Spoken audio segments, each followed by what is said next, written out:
शेर शाह सूरी के भू राजस्व व्यवस्था के मौलिक सिद्धांत क्या थे? भारत में फ्रांसीसियों के असफलता के प्रमुख कारण क्या थे? दीन ए इलाही क्या था? 1857 की क्रांति के असफलता के किन्हीं 3 प्रमुख कारण का वर्णन कीजिए।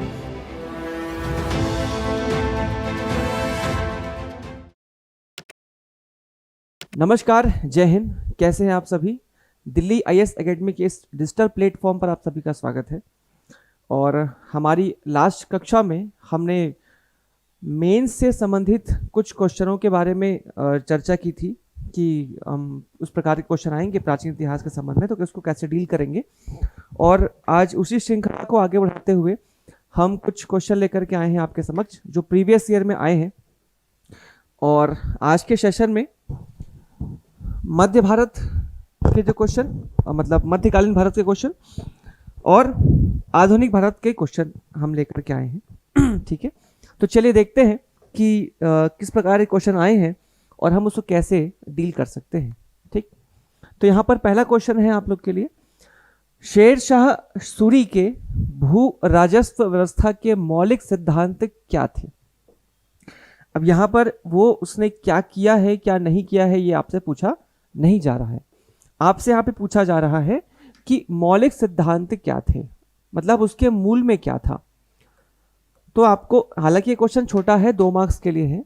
ठीक है, 2 मार्क्स के लिए आया था, तो आपके पास वैसे भी कुछ ज़्यादा लिखने का तो है नहीं, सिर्फ आप कुछ फैक्ट लिख करके इसको ख़त्म कर सकते हैं। लेकिन शेर शाह सूरी जब भारत में शासक बना था तो उस समय पर भू राजस्व की कुछ बड़ी विशेष या अच्छी व्यवस्था भारत में स्थायी नहीं थी या स्थापित नहीं थी, और इसके पास रिफॉर्म करने की या सुधार करने के पर्याप्त कारण थे, पर्याप्त है ना समय था। और ये जानता था कि किसानों के हित से ही राजा का हित होता है, तो इसने पहला सिद्धांत लगाया क्या? लोकहित सर्वोपरि का सिद्धांत। वो समझता था कि जब तक किसान उन्नत नहीं होंगे तब तक राजा भी उस प्रकार का उन्नति नहीं देख सकता, उसका साम्राज्य भी उन्नति नहीं कर पाएगा। ठीक है, तो इसलिए उसने किसानों को समृद्ध करने का पहला निर्णय लिया। ठीक, दूसरा, उसने किसानों को भू स्वामित्व का अधिकार दिया। ठीक, जो सामंतवादी व्यवस्था के तहत लंबे समय से, जब आपको पता है सल्तनत काल के समय से जो व्यवस्था चली आ रही थी सामंतवादी, ठीक है, उसके तहत बड़े बड़े भूभाग पर अलग अलग बड़े जमींदारों, किसानों ने और भू मालिकों ने कब्जा करके रखा था, तो उनसे उसको छुड़ा करके उसने किसानों को, उसने क्या किया? उसका डिस्ट्रीब्यूशन कराया। ठीक, दूसरी बात। तीसरा, करों के निर्धारण में उदारता एवं कठोरता का मिश्रण।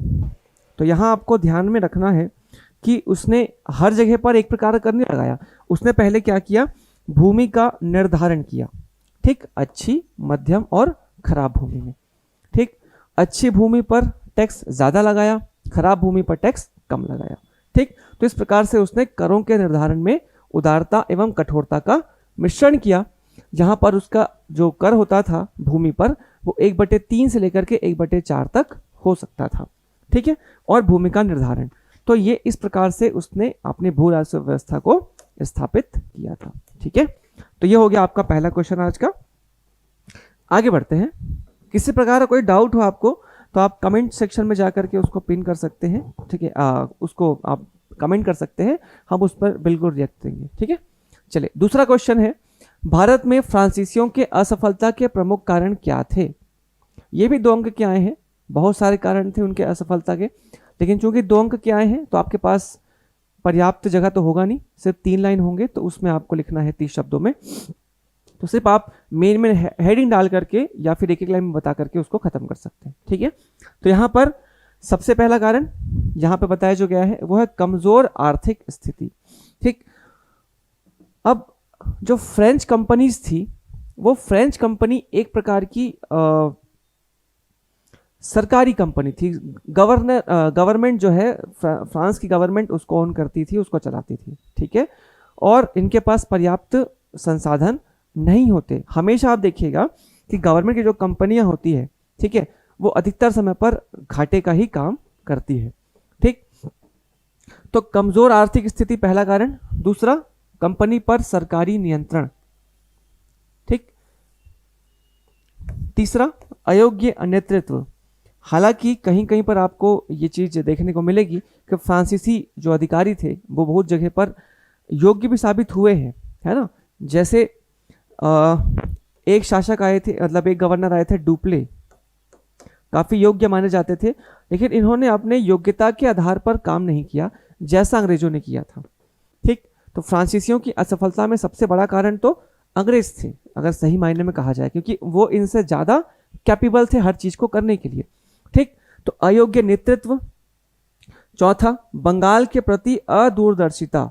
एक स्टेटमेंट भी कहा जाता है कि डुप्ले भारत की चाबी को दक्षिण में खोजने का प्रयास करता रहा और क्लाइव ने उसको बंगाल में खोज लिया।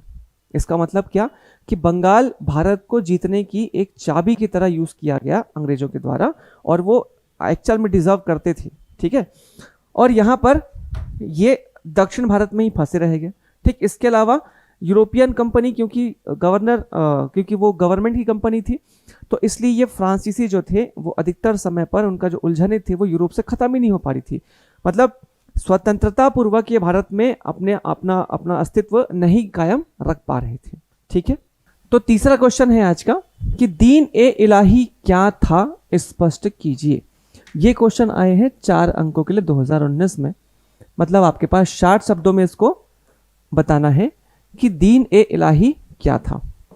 तो अधिकतर बुक्स में और अधिकतर कंटेंट में आपको सीधे तौर पे यही बता दिया जाता है कि दीन ए इलाही एक धर्म था जो अकबर ने चलाया था। ठीक, लेकिन ये पूर्णतः सत्य नहीं है। ये धर्म की तरह तो था, लेकिन धर्म इसको किसी भी एंगल में नहीं कहा जा सकता। ठीक है, जैसे अशोक का धम्म को अशोक का धर्म नहीं कहा जा सकता, उसी प्रकार से अकबर के भी दीन इलाही, या इसी को हम तौहीद इलाही कहते हैं, तौहीद इलाही, ये भी कोई क्या नहीं था, धर्म नहीं था। तो एक्चुअल में था क्या? तो दीन इलाही के बारे में सबसे पहले बता दीजिए कि ये 1582 में अकबर ने इसको लाए थे, अकबर।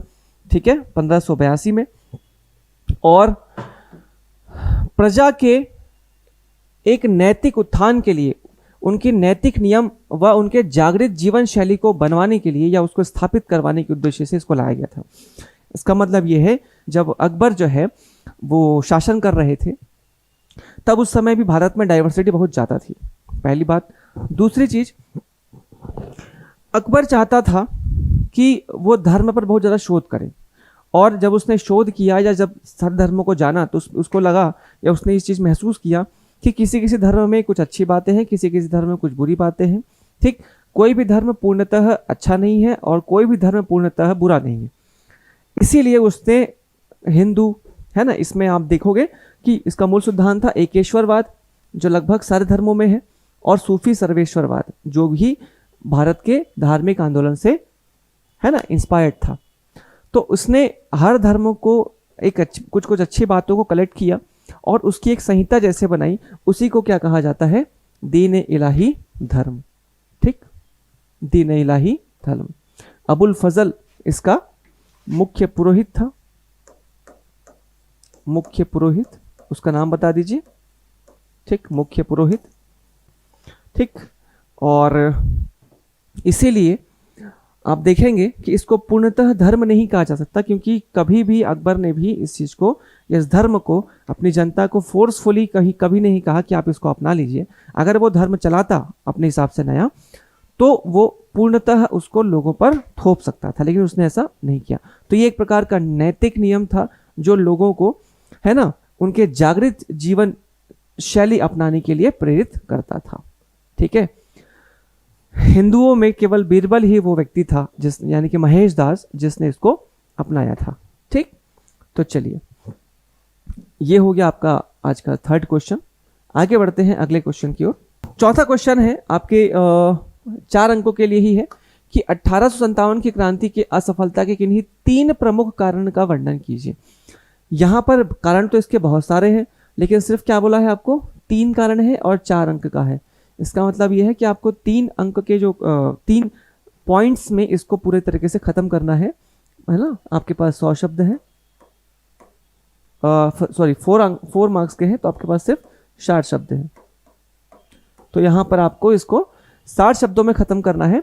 तो फिर से यहाँ पर आपके पास करीब करीब 6 लाइन के आसपास होगा और 3 पॉइंट्स को आप 2-2 लाइन में कवर कर सकते हैं, ठीक है, बिना इसमें कुछ प्रस्तावना वगैरह लिखे।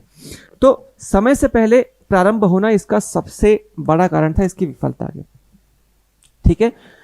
अगर वह आंदोलन पूरे भारत में एक साथ जागृत होता या एक ही साथ राइज होता और सारे लोग एक साथ मिलकर के अंग्रेजों पर हमला करते, तो शायद ये स्थिति हो जाती कि अंग्रेज को तुरंत भारत छोड़ करके जाना पड़ता। लेकिन ऐसा हो नहीं पाया, अलग अलग जगह पर अलग अलग चीज़ें हुई, ठीक। मंगल पांडे ना चाहते हुए भी उन्होंने अपने अधिकारियों को मारा और उससे प्रेरित होकर के, मतलब उनकी फांसी के बाद जो उनके उनको जानने वाले थे लोग, वो प्रेरित हुए और उसके बाद फिर आग जो है वो वहाँ से फैली। खैर, तो वो आपने को यहाँ पूछा नहीं है कि क्या हुआ था कैसा, सिर्फ 3 कारण बताइए, आपका यहाँ पर क्वेश्चन हो जाता है खत्म। तो पहला कारण तो सबसे इंपॉर्टेंट यही है कि समय से पहले प्रारंभ होना। इसको आप थोड़ा सा और गहराई देने के लिए आप यही बता सकते हैं कि अनियोजित कार्यक्रम होना। अनियोजित कार्यक्रम का मतलब यहाँ पर कोई कार्यक्रम की रूपरेखा तैयार नहीं की गई थी कि कब क्या होना है, कौन कहाँ पे क्या करेगा, किसका रोल क्या है। तो किसी प्रकार का कोई भी कार्यक्रम यहाँ पर बोलना चाहिए कि तय नहीं था, ठीक। और किसी भी बड़े उद्देश्य को प्राप्त करने के लिए ये तय होना बहुत ज़रूरी है। तो फिर ये पहला कारण था। दूसरा कारण, नेतृत्व विहीन क्रांति। कोई भी क्रांति बिना नेतृत्व के सफल नहीं हो सकती। और यहाँ पर आप देखेंगे कि भारत में जब ये क्रांति स्टार्ट हुई तो किसको बनाया गया था? मुगल बादशाह बहादुर शाह जफर को, जो कि खुद ही एक असफल राजा थे। ना उनमें कोई राजा वाले गुण थे, ना उनके पास कोई नेतृत्व क्षमता थी और ना ही किसी युद्ध का या किसी क्रांति का उनके पास एक्सपीरियंस था। और उन्हीं को राजा बना दिया गया था सिर्फ इसलिए क्योंकि वो अभी भी भारत के प्रतीकात्मक राजा थे। लोगों के मन में अभी भी मुगलों के प्रति जो राजा वाला भाव है कि वो आपस में सब जगह से एक सूत्र में बांध सकते हैं, तो वो वाली भावना उनके अंदर थी, तो इसलिए बना दिया गया, अदरवाइज कुछ नहीं था, ठीक। तो अलग अलग क्षेत्रों से अलग अलग लोगों ने इसका नेतृत्व किया, लेकिन संपूर्ण क्रांति के लिए कोई भी एक मात्र नेतृत्व का करने वाला व्यक्ति नहीं था। तीसरा और सबसे बड़ा, मतलब तीसरा और लास्ट कारण जो पूछा गया है, एकता और संसाधनों का अभाव, ठीक है। यहां पर देखो 2 चीजें मैंने एक साथ इसलिए जोड़ी है क्योंकि हमारे पास लिखने का कंटेंट ज़्यादा है और जगह कम है, तो कम जगह पर आप ज़्यादा से ज़्यादा अपने पॉइंट्स रख सके, ऐसा प्रयास कीजिएगा ताकि वो है ना उसमें आपको थोड़ा सा तो एक्स्ट्रा नंबर दे ही दे। तो एकता की कमी थी लोगों में, कहने का मतलब ये है, एकता का मतलब यहाँ पर ऐसा नहीं है कि कोई व्यक्ति किसी के खिलाफ था।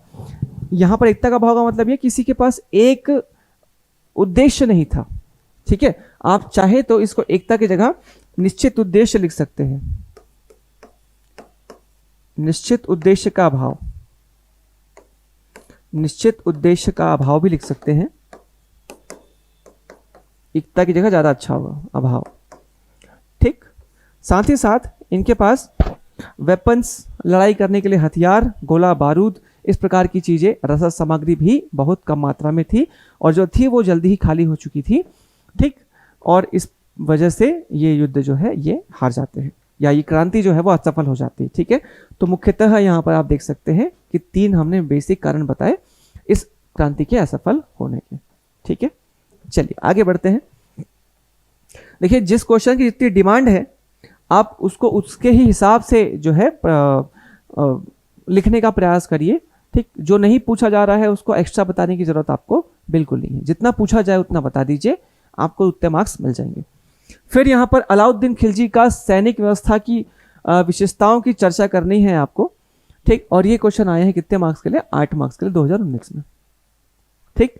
अलाउद्दीन खिलजी मध्यकाल में, प्रारंभिक मध्यकाल में एक सफल शासक के रूप में जाना जाता है अलाउद्दीन खिलजी।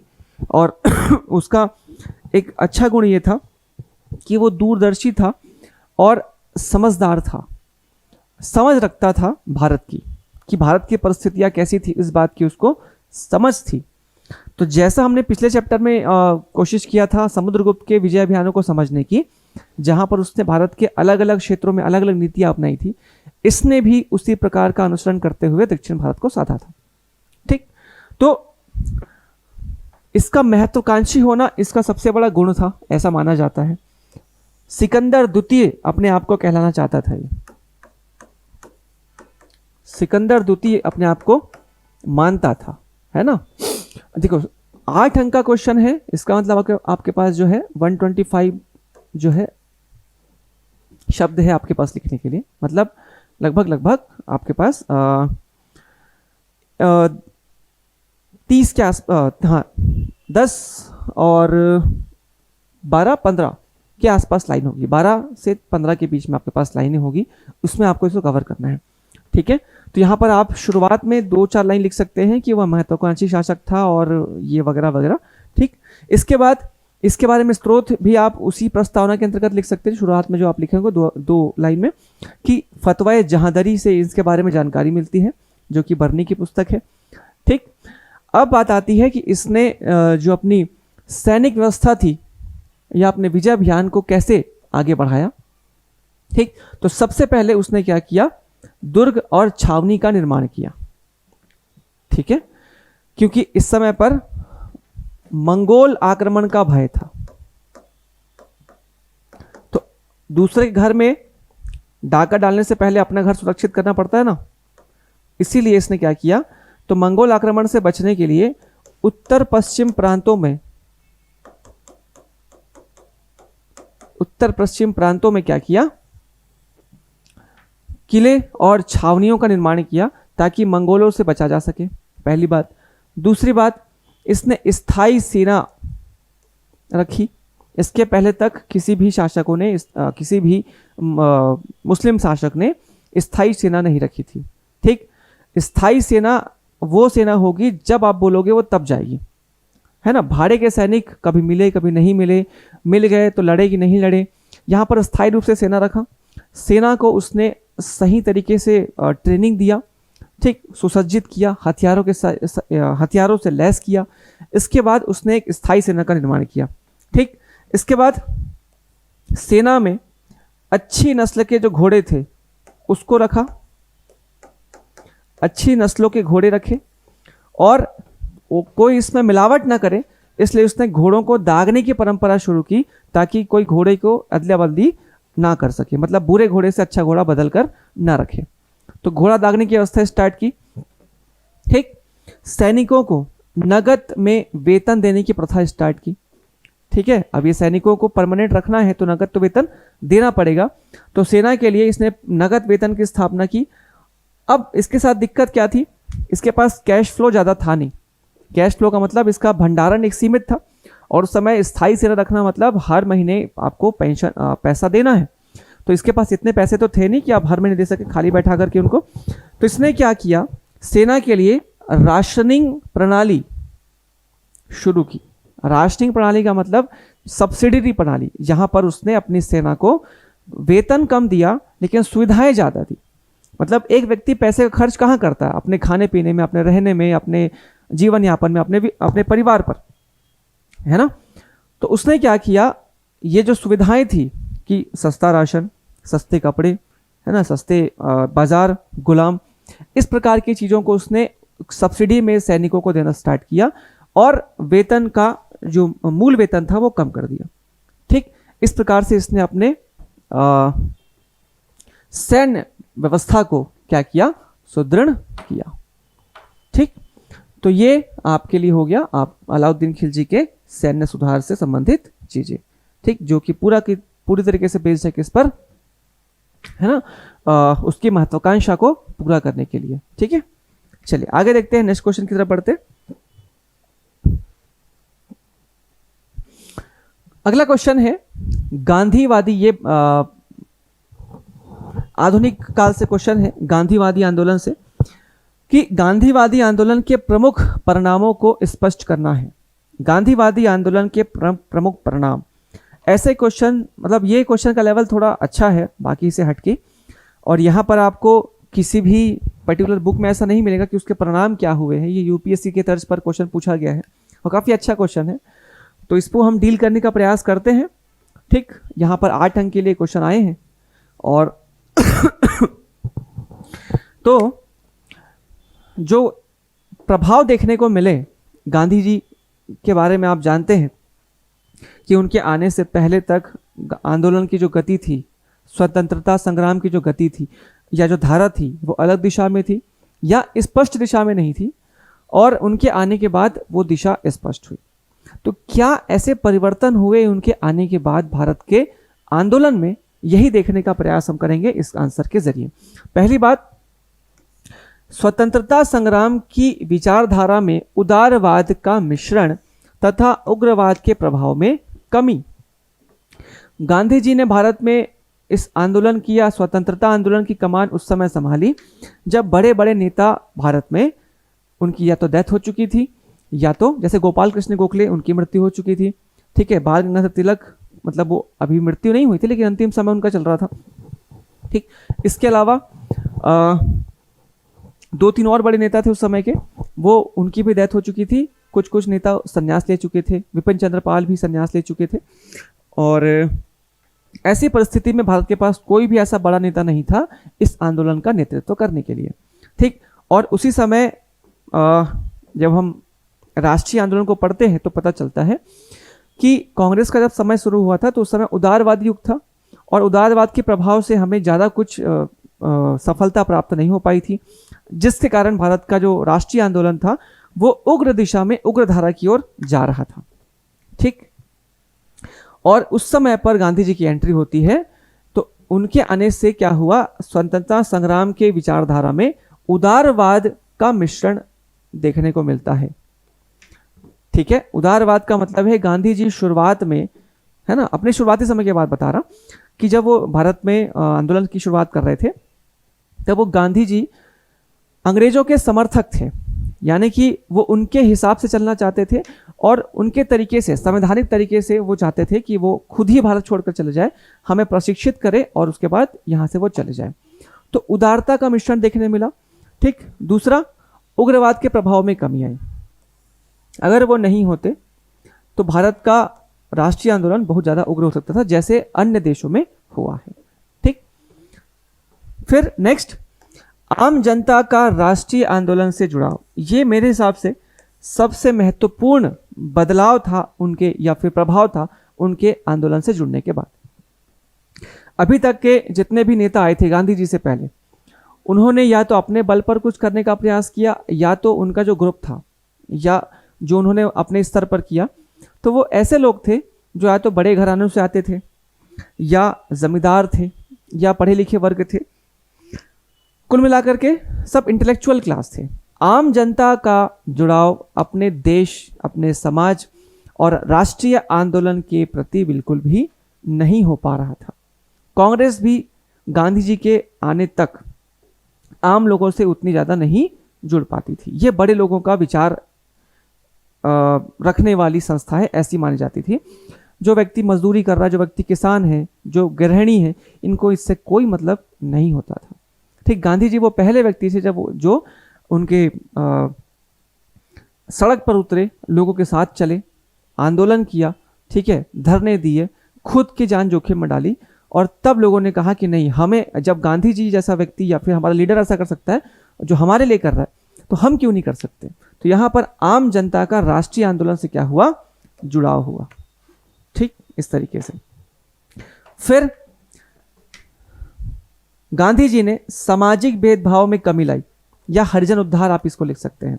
ठीक, भारत उस समय भी जातियों के आधार पर बहुत ज़्यादा भेदभाव होता था, और समाज में बहुत बड़ा वर्ग जो है हरिजन या दलित वर्ग से संबंधित था। और गांधी चाहते थे कि भारत जब नया राष्ट्र का आधारशिला रखी जाए भारत में अंग्रेजों के बाद, तो वो किसी प्रकार के भेदभाव से परे हो, वहाँ पर हर एक व्यक्ति को उसका सम्मान मिले। ठीक है, और वो तो दूसरी बात थी। पहली बात यही थी कि भैया जब तक ये बड़ा वर्ग हमारा साथ नहीं देगा या भारत के राष्ट्रीय आंदोलन से नहीं जुड़ेगा, तब तक हमें आंदोलन में परेशानी होगी, हमारे पास लोगों की कमी होगी। ठीक, तो उन्होंने इस चीज़ को पूरा करने के लिए सबसे पहले जो भेदभाव थे, छुआछूत थी, अनटचेबिलिटी, उसको दूर करने का प्रयास किया था। ठीक, तो यहाँ पर सामाजिक भेदभाव में कमी देखने को मिली। ये एक और परिणाम था। ठीक, तीसरा, आम जनता का राजनीति के समझ में वृद्धि। ठीक है, गांधी जी हमेशा से ही एक राजनीतिज्ञ रहे, हालांकि उनको संत की उपाधि दी गई कहीं कहीं पर, लेकिन ऐसा बिल्कुल नहीं है। गांधी जी जो है शुद्ध रूप से एक राजनीतिज्ञ थे। ठीक है, और जब जनता उनके पीछे चली तो उनके अंदर भी राजनीतिक समझ या सोच विकसित हुई। ठीक, इसके बाद भारतीय राष्ट्रीय आंदोलन का विश्व परिदृश्य में एक अलग छवि, ये सबसे महत्वपूर्ण परिणाम हुआ। आप फ्रांसीसी क्रांति ले लीजिए, आप अमेरिकन क्रांति ले लीजिए, बोल्शेविक क्रांति ले लीजिए, किसी भी क्रांति को आप लोगे तो वहां पर आपको एक चीज कॉमन मिलेगी, वो है हिंसा।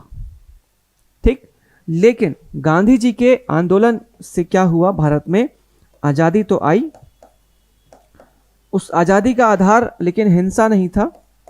उन्होंने अपनी आजादी का आधार किसको बनाया, अहिंसा को बनाया। तो भारतीय आंदोलन की जो छवि थी दुनिया में कैसी आई कि अहिंसक तरीके से भी आप अपने अधिकार को किसी से ले सकते हो, हिंसा के बिना। तो ये एक अलग राष्ट्रीय छवि, एक अलग छवि जो है भारत के विश्व परिदृश्य में आपको देखने को मिलती है। ठीक, तो इतने आप पॉइंट्स लिख करके इस क्वेश्चन को खत्म कर सकते हैं। ठीक है, इसके अलावा अगर आपके पास और भी पॉइंट्स हो, आपके पास जगह हो, तो आप उसको भी ऐड कर सकते हैं। चलिए आगे देखते हैं। ये शायद आपका लास्ट क्वेश्चन है 15 मार्क्स का। हाँ, लास्ट क्वेश्चन है आज का। भारत छोड़ो आंदोलन की उत्तरदायी परिस्थितियों का वर्णन करना है। भारत छोड़ो आंदोलन के समय किस प्रकार की परिस्थितियां थी और किस प्रकार की परिस्थितियों में इसको शुरू किया गया, इस पर हमको चर्चा करनी है। ठीक है सॉरी। तो सबसे पहले आप यही बता दीजिए कि ये जो आंदोलन था वो कब स्टार्ट हुआ था, है ना। तो अगस्त 1942 स्टार्ट हुआ था ग्वालियर टैंक मैदान में। ग्वालियर टैंक मैदान में बंबई में गांधी जी ने अपने लाइफ का सबसे लंबा भाषण दिया और उनके भाषण के बाद ही यह आंदोलन को स्टार्ट माना जाता है। हालांकि ऑपरेशन जीरो आवर के तहत उनको गिरफ्तार कर लिया गया था और सारे बड़े जो भारतीय नेता थे उनको गिरफ्तार कर लिया गया था और गिरफ्तार करने के बाद उनको फिर क्या कर दिया गया था, ठीक है, ये आंदोलन लगभग खत्म कर दिया गया था।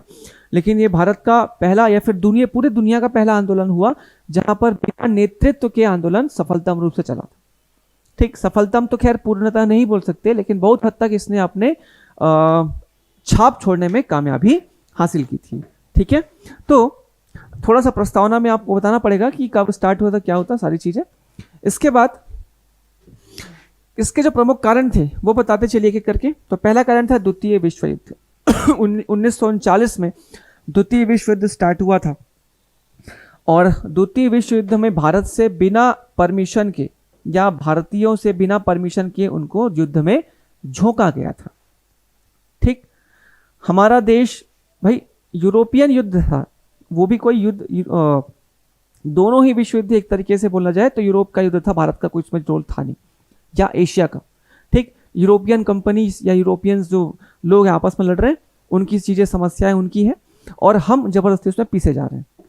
ठीक, तो ये पहला कारण था, द्वितीय विश्व युद्ध में भारत को झोंकना बिना किसी वजह के, ठीक, और बिना किसी अनुमति के, सबसे बड़ी बात, जबकि वहां पर लोकतांत्रिक तरीके से चुनी गई सरकारें थी, उनसे भी परमिशन नहीं लिया गया, पहला। दूसरा, युद्ध के बाद जापानी हमले का भय। ठीक, एक तरफ आप इसमें लिख सकते हैं कि ब्रिटेन की इस युद्ध में लगातार अलग अलग मोर्चे में पराजय हो रही थी। ठीक, और इसके बाद जापान जो है वो बर्मा मतलब म्यांमार, अंडमान और निकोबार आदि क्षेत्रों को जीत चुका था और भारत के मुख्य हिस्से में लगातार जापानी हमले का भय था। ठीक है, गांधी जी का कहना था कि आप इस युद्ध को, आप भारत को जैसा है उस हाल में छोड़कर चले जाइए, ठीक है, और हम अपनी तरीके से इस युद्ध को हैंडल करने में सक्षम है, क्योंकि जापान हम पर हमला कर रहा है। क्यों? क्योंकि ब्रिटेन हमारे ऊपर है। ब्रिटेन के ऊपर हमला है जापान का, ना कि भारत के ऊपर, ठीक है। और ब्रिटेन का जो प्रशासन है वो भारत के ऊपर है, इसलिए भारत पर हमला हो रहा है। तो अगर ब्रिटिश चले जाए तो वहां पर जापानी हमले का भय खत्म हो जाएगा। तो ये एक बड़ा कारण। ठीक। तीसरा, बर्मा में भारतीयों के साथ अमानवीय व्यवहार। जब जापान का बर्मा में अधिकार हो गया था, तब वहां से लोगों को खाली कराया जा रहा था, जगह को, जहां पर ब्रिटिश भी थे और भारतीय भी थे। लेकिन भारतीयों को इतने गंदे तरीके से वहां से निकाला जा रहा था, उनके लिए तो रोड भी अलग थी। एक ब्लैक रोड था, एक वाइट रोड था। ब्लैक जो है वो ब्लैक्स के लिए, मतलब भारतीयों के लिए, और वाइट जो है वो गोरों के लिए था। ठीक। उनके साथ बहुत अमानवीय व्यवहार हुए। ठीक। उनको खाने को नहीं देते थे, मूलभूत सुविधाएं उनके लिए नहीं थी, तो बहुत तरीके से उनको नुकसान पहुंचाया जा रहा था। तो ये इसका एक बड़ा कारण था। ठीक। तीसरा, वस्तुओं के मूल्य में बेतहाशा वृद्धि। युद्ध के समय तो निश्चित तौर पर वस्तुओं के मूल्य में वृद्धि होगी ही, क्योंकि जो मेन सोर्स है वो कहाँ चला जाता है, युद्ध में चला जाता है। तो बाकी चीज़ों में कटौती करनी पड़ती है, इसलिए यहाँ पर ठीक वृद्धि हुई। इसी समय अकाल भी देखा गया। ठीक। भीषण अकाल यहाँ पर हुआ बंगाल और बर्मा के क्षेत्र में। इस समय पर राशन जो है बाहर देशों से मंगाया जाने लगा था। ठीक। ब्रिटेन की पराजय हम देख चुके हैं। साथ साथ अगस्त प्रस्ताव व क्रिप्स मिशन की विफलता। 1940 अगस्त में भारत के संवैधानिक स्थिति में सुधार के लिए, या फिर यहाँ के संवैधानिक संकट को दूर करने के लिए अगस्त प्रस्ताव लाया गया था। इसके अलावा वो फेल हो चुका था, इसको मानने से हमने मना कर दिया था क्योंकि हमारे अनुकूल नहीं था। ठीक। क्रिप्स मिशन 1942 में आया, स्टीफर्ड क्रिप्स की अध्यक्षता में, और यह मिशन जो था वो क्रिप्स के द्वारा कह दिया गया था कि ये भारत के लिए या भारत के संवैधानिक संकट को दूर करने का हमारा अंतिम प्रयास है। अगर भारत इसको मानता है तो ठीक, नहीं मानता है तो इसके बाद हम किसी प्रकार का कोई भी प्रयास हम भारत के लिए नहीं करने वाले हैं। तो इससे स्पष्ट था कि आने वाले समय में भारत के लिए कोई भी प्रकार की सुविधा या किसी प्रकार का कोई भी अन्य तरीके से भारत को संवैधानिक स्थिति सुधारने का कार्य नहीं किया जाएगा। अब जो भी करना था भारत को खुद के लिए खुद ही करना था। गांधी जी इस चीज को कहा था कि भारत से अब ब्रिटिश हमेशा के लिए अपना हाथ उठा चुके हैं। ठीक है। अब वो जिस स्थिति में यहाँ पे है उसी स्थिति में रहेंगे तब तक, जब तक हम अपने लिए कोई प्रयास ना कर ले। इसीलिए उन्होंने जब ये आंदोलन स्टार्ट किया था तो करो या मरो का नारा दिया था, क्योंकि वो जानते थे कि ये हमारा अंतिम प्रयास होगा। ठीक है। तो यहाँ पर गांधी जी का ये एक और स्टेटमेंट आप लिख सकते हैं। इसके अलावा ये तो कॉमन रहेगा ही सारी चीजों में, भारतीयों में बढ़ता राष्ट्रवाद और ब्रिटिशों के प्रति असंतोष। ठीक। जैसे जैसे आज़ादी निकट आ रही थी वैसे वैसे भारतीयों में राष्ट्रवाद की भावना बढ़ रही थी, और ब्रिटिशों के प्रति जो असंतोष 200 सालों से था, 150 सालों से, वो लगातार और बढ़े जा रहा था। ठीक। तो ये सारी परिस्थितियां उत्तरदायी थी किसके लिए? भारत छोड़ो आंदोलन के लिए। ठीक। तो ये आपको 15 मार्क्स में इतने पॉइंट्स में आप आराम से इसको हैंडल कर सकते हैं। ठीक है। तो चलिए बस आज के लिए इतना ही। हमने कोशिश किया था कि आपको अलग अलग सेगमेंट के क्वेश्चन को अलग अलग तरीके से डील करने का, है ना, कुछ ट्रिक और कुछ आइडियाज बताया जाए, और हम आशा करते हैं कि ये क्लास आपके लिए इम्पोर्टेंट रही होगी और आपको कुछ तो मदद इससे मिली होगी। ठीक है। मिलते हैं नेक्स्ट लेक्चर में किसी अन्य टॉपिक के साथ। तब तक के लिए धन्यवाद। जय हिंद।